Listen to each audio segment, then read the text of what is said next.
My mother got me into music. She never let me up. She said, "You're not going to quit music until you're in high school," and I never quit it because I wanted to quit. Everybody wants to quit.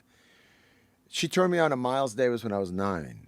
I didn't like Miles. I just wrote a thing for Rutledge called "My Time with Miles Davis, My Time with a Maestro." It's a short piece for Rutledge. It just came out again about a month ago. And Miles was my only real cultural hero ever.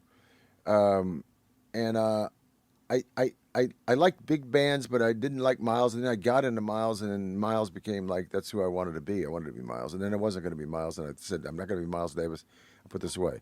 The good news is that the later part of his life, through cachet as a movie guy, I got to meet all the guys that played with him. I got to meet and be pals with Ron Carter and Herbie Hancock and Chick Corea and Wow. and Wayne Shorter. These people were like buddies. And they would always say, "What? When are you going to go meet Miles?" I said, "I don't want to meet Miles. I don't want to meet my hero. You know, I don't want to meet Bob Dylan either. Man, that's like, let him be Bob Dylan. Let Yeah. Miles be Miles."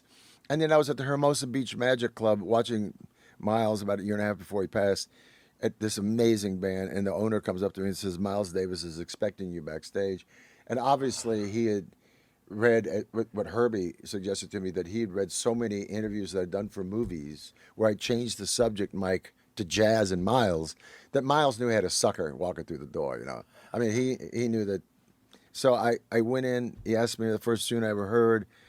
Then I got to go with him. I was with him almost every gig he played for the last year and a half of his life. I took my Incredible. mother to see him. We worked backstage with him in New Orleans. You know, he tested my mother. He said, "Is it true that the first tune you played was My Ship, Kurt Ross, My Ship?" Yes. And he gave my mother a hug and a kiss. And